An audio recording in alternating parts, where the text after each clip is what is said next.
them together. Minu has a little bit of kind of separation anxiety when we get ready, like separate her from her sister for eating. So this will help them kind of develop into strong social animals. And then eventually when they get older, ideally they'll be split up to separate breeding pairs.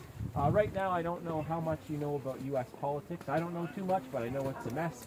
So that is kind of keeping us, the state of their borders is keeping us from successfully shipping out the 2 cubs, which would ideally happen probably in about 4 to 6 months.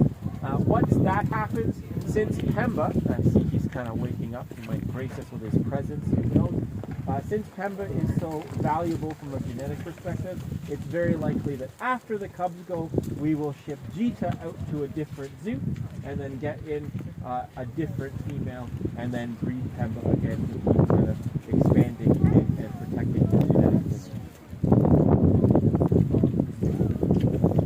So with big cats, I would say almost 0, right? So he comes together with the mom for kind of the courtship period, or what I call the Barry White period, and then after that, his job is done, and then he will disperse into the wild. I don't know with snow leopards, but with tigers, they do seem to recognize their own offspring. So if a male tiger comes across his own cubs, he knows kind of instinctually to keep them alive because they belong to him. But cats are one of the biggest threats to baby cats, because if a male that's not the father finds them, he will actually kill them to put the female back into estrus or back into breeding mode again. It's all about making sure your genetics end up on top, right? So after Pemba does the deed, he would vacate the premises and go on living his life, and then the mom, in this case Jita, raises the cubs until they're about 2 years of age before she politely sends them on their way. Ready? Yeah. Ready? Hi, Jay. Hello. Other things about the snow leopard, their diet is a lot like any of the other carnivorous cats in Toronto Zoo. Their base is horse meat. We get a lot of ground up horse meat with vitamins and minerals at our Toronto Zoo to feed our carnivores. That more closely mimics kind of the makeup or the style of meat they'd be eating in the wild. If you think of the cows or the delicious steaks we might get from the grocery store, we've kind of genetically engineered and selectively bred those cows to be bigger and fattier and tastier.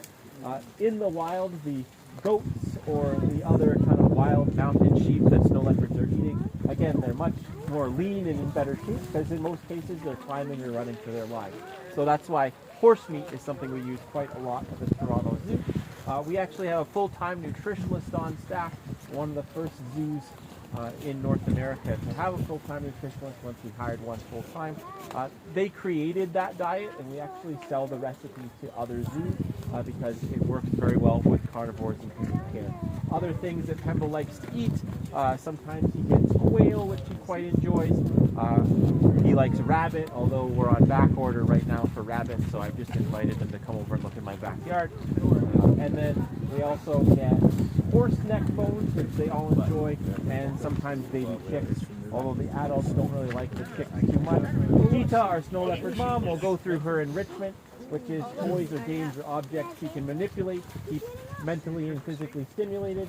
She'll actually remove the chicks from the enrichment and push them aside and let her children eat them because she doesn't like the chicks at all, which is one of the last nice things that she'll really do for the cubs. Right now, when we have them on encounters or when we're feeding them, with the females, we have to make sure they're separated because Jita's right at that point where she's not nice to her children anymore, and she'll actually get a little bit snarky over her food.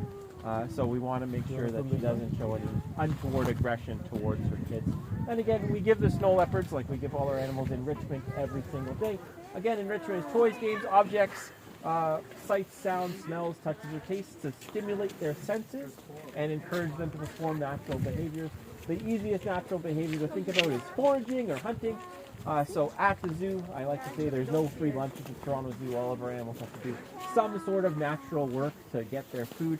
In the case of, say, a rabbit or a quail, sometimes we'll tether it up high or hide it in a crevice in the mountain, so the snow leopard has to find it to retrieve it, not just have it presented. That's one of the things I think us as humans take for granted. When we're hungry, the hardest work we have to do is to put on our snow boots and maybe our pajama pants and go to the grocery store and, heaven forbid, cook ourselves a meal. But the Toronto Zoo, we like to have our animals work for their dinner. And cats seem to respond to different scents quite well. So along the enrichment shelf back in the snow leopard house, we have an assortment of body sprays. Right now, I think the ones that we currently have in rotation are Winter Candy Apple and Waikiki Coconut Lime. Right? In addition to, we use spices not to flavor their food or anything, but again, spices are kind of powerful scents. So the cats right now, they like cinnamon and allspice. It's funny, sometimes individual cats will have individual preferences. So our lion Fintan, who unfortunately passed away recently, one of his favorite scents was Adidas men's cologne. And one of the ways that they would successfully get him inside if food wasn't working was to spray the, because he'd come right over and want to like rub his face into it. Pembo likes the scents too, but again, he's very aloof for a cat. Basically like all cats in my opinion. But you'll spray the scent and he'll see you do it. He's like, oh, that's interesting. I'll check that out later. Tree season. Cats, every animal really likes them because they smell interesting. Sometimes we'll give the Christmas tree, say, to the West Caucasian cur, which are behind us. They'll chew on it for a little bit, and then we'll give it to the snow leopard, and then they really, really like it. Sometimes if you're thinking of even what we consider a gross scent, we'll take poop from some of the herbivore animals and spread it around in the habitat. I know the polar bears, for example, they really, really like moose poop. And our male polar bear Hudson will roll in it, which leads to some of my favorite comments from guests at the Toronto Zoo. I often get stopped and be like, why is that polar bear so dirty? Why doesn't somebody go in and give him a bath? And I just say, well, if somebody has to, I hope it's not me. Right? But yeah, we pride ourselves in having tons of enrichment for our animals at the Toronto Zoo. Even if you come to the Toronto Zoo on a fairly frequent basis and you think you know the place by the back of your hand, one of the things I like to tell frequent guests is like go on an enrichment scavenger hunt. Like look in and don't just find the animal like Pemba, but look around and see what toys or games or objects he's been given today. And I guarantee you that will kind of help you see the zoo from like a different vantage point. Like what did we have to do today to entertain the animals in our care? It can be something as simple as like a paper bag stuffed with food and berries, or sometimes it will be a rabbit strung up, or a more complicated puzzle feeder device for our gorillas, things like that. So that side of the zoo always fascinates me, because we're bigger than, now that I'm kind of on the inside as an employee, we're bigger than I ever really thought. People generally think, oh, zookeeper, that's wonderful.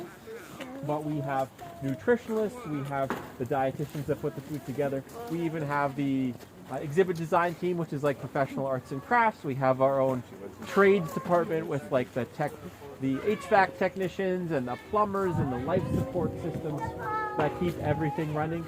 To quote one of my favorite movies, Jurassic Park, it's like we have all the problems of a major theme park animator. Right? We have all sorts of departments going on, working together as one. Even something as simple as like giving them a Christmas tree. If that's something being done for the first time, you have to fill out a form for that and give it to our enrichment coordinator, basically somebody who studied behavioral animal science, to approve the giving of said Christmas tree to the snow leopard. AKA, what's the tree made out of? Is it something that the animal might be dangerous for the animal to use? And more importantly, like what behavior are you trying to persuade the animal to partake in by giving them this toy or enrichment, right? And then you give it to the animal and you have to, like a scientist, monitor at least the first 3 times they interact with it just to make sure they're doing it properly, right? Because it's not out of the realm of possibility that maybe we don't think quite like an animal and they outsmart us. Luckily, the snow leopards, again, like all big cats, are fairly predictable. I like to joke always that like the cat's gonna cat no matter what, right? But giving something to like a gorilla or an orangutan, that's sometimes touch and go because they might think there's something to do with that object that we didn't think of, and then we have to go back to the drawing board and adjust it. Even our polar bears are much smarter than I thought.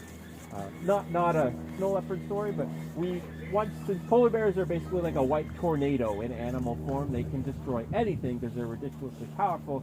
We thought, like, what's the strongest thing we can possibly give them? And one of the keepers came up with like one of those miniaturized beer kegs that you used to get, because they can back that around. That's like steel, and they possibly can't break that. So we put it in the habitat, We smeared like fish and seal oil all over it, and Hudson promptly went down to the keg and smacked it like this, and it flew like a tetherball against the rocks. And we were like, whoa, we didn't think he would throw it that far. So now we had to go back to the drawing board. If you ever see the keg, it's now very suspiciously drilled into the ground with a heavy metal chain, so we can't use it as a projectile. Right? But sometimes we forget that the only thing that separates us from the proverbial animals is our brain, our ability to use tools, and for some odd reason, long distance running. Everything else, we're losing the Olympics very quickly and very decisively. So we have to be on the top of our thinking game almost at all times. Any other questions about snow leopards, or apparently anything else? Sorry. So if you ever see kind of a snow leopard navigate its environment, sometimes the slopes that goes down are, it seems almost inhospitable. Even a snow leopard just like resting, making its home, can like live on like a 30 to 40 degree angle.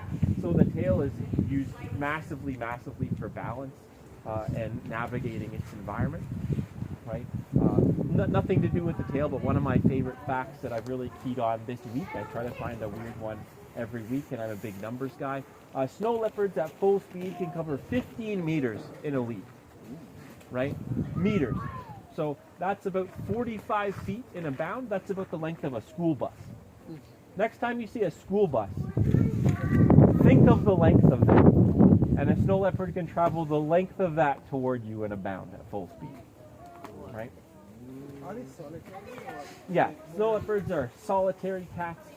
They're known as kind of the ghost of the mountains. Even if you watch like documentaries where it has snow leopard footage, I always laugh at how many times the documentarian or like that sophisticated British man will be like, this is the first time we've ever captured intimate images of a snow leopard in the wild, right? Because they're very hard to locate and find.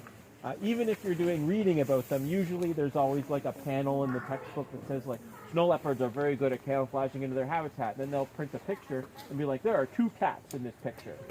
But it always makes me so angry that they never give me the answer because I can never find them, ever. I'm like, it could literally be anywhere. Even when I'm walking by the habitat, like I sometimes do before talks, just to check like, who's out, where's their approximate position, pretty much 10 times out of 10, the snow leopard finds me before I find it, right? Their favorite thing to do with the keepers in the morning, like they kind of know the routine. The keepers will go out, and especially the girls, the young cubs who are much more playful than the adults, right? They practice stalking the keeper, right? So there's an area that you guys can't see, but like it gives us access to a rope to open the door, so they know that the people will come there. You go to the rope, and you can like look out, and you try to find like 3 sets of ears. The children aren't very good at it. Sometimes you can hear the keepers be like, Zoya, Minu, I can see your whole head. Right, it's fine. But especially like Pemba and Jita, like they can creep almost like right up, which is, again, incredible how fast and silent they move.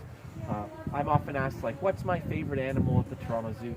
I like all of them, but I like all of them on my own individual terms. So I'm not the type of person who wishes I could go and pet a snow leopard. I am absurdly thankful there is this barrier and that one and then me, right? Because, again, I'm under no illusions that in a physical confrontation I would lose decisively. So, yeah, it's one of those things I like to admire from afar. Yeah, our animals aren't domesticated or habituated in any way. Again, it's still a wild animal, so we want to treat it with as much respect as possible. So, again, Pemba is sometimes frustrating, and he does whatever he wants at all times without consideration to anybody else. So it looks like he's finished taking his nap, and then he's probably waiting, I'm guessing, in the transfer chute, right? So you see that there's a gate right here, and the door is open. He's probably waiting in the transfer chute to be let inside, because even though he's a little bit early, in a couple hours, probably around 4 o'clock, maybe an hour and a half, he'll be let inside for his dinner that honestly, ironically, he probably won't eat. Right? Like, we'll give him the horse meat and the horse strips, he'll look at it and be like, yeah, that's fine.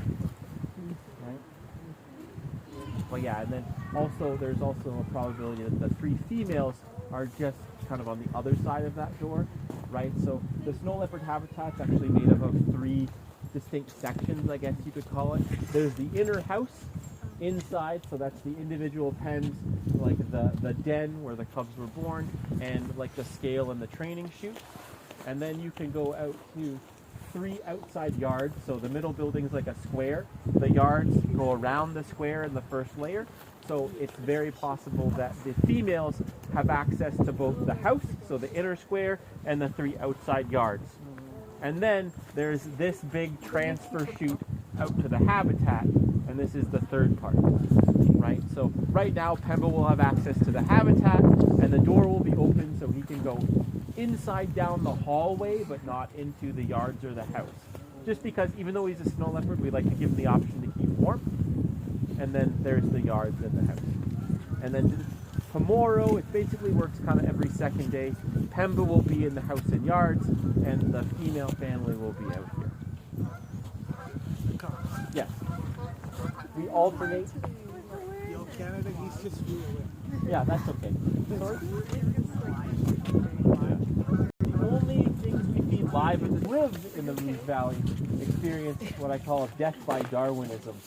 All right, so it's not unheard of for our snow leopards to get a rabbit from, what we'll call natural sources, right? When that happens, it's not the biggest deal. The only thing we want to check, we check our animals at least once a year, usually twice if we can, because there's a lot of animals in the frozen. They just get like their general health checkup, and then sometimes if they get something really good, then they won't come inside, right? And that kind of fluctuates our schedule a little bit.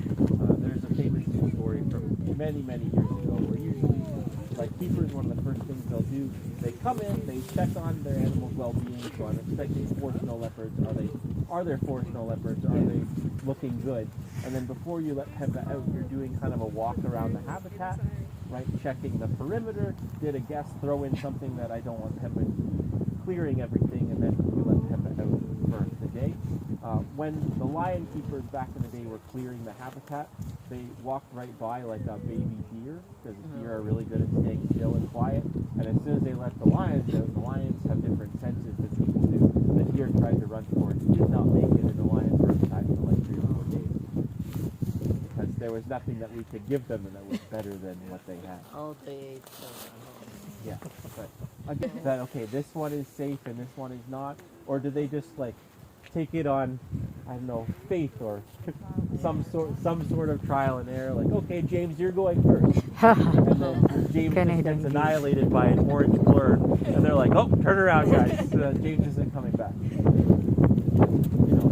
You would think that would happen a lot more than it actually does. So I think they have some sort of memory or some sort of way to be like, this one's good. Like that's the baby deer just wandered. So very There, right? So once we set up the polar bears for the evening, we will let them back outside to explore their area. But other animals that don't like the cold, don't like outside, they're kind of safely locked inside. Usually our evening shift of keepers goes home probably at about 5 or 6, let's say in the summer when the zoo closes. And we do have round the clock like our security team with cameras and things. But if there's an animal emergency, we always have a vet and like a keeper supervisor on call. And of course that might change if we're like expecting a baby that's going to be delivered overnight. Then keepers in that area will like take shifts or like sleep over on a cot inside the barn if we're expecting like a baby rhino to be born. Did the giraffe have a baby? Soon. The giraffe is pregnant. I believe Mistari is scheduled at least to give birth, I think, in February. Yeah. Giraffe gestation is really, really, really long. I think it's about 16 months. Right? It's one of, if you're cooking a big bun in the oven, it just takes a long time for that bun to get ready. Right? So I think elephants are 22 months and rhinos are around 18 to 20. So it's always funny when we do the post like expecting a giraffe baby bundle of joy, and then people come like next month and like, where's the baby giraffe? Yeah, right? And they're like, oh, you've got to wait like most of a year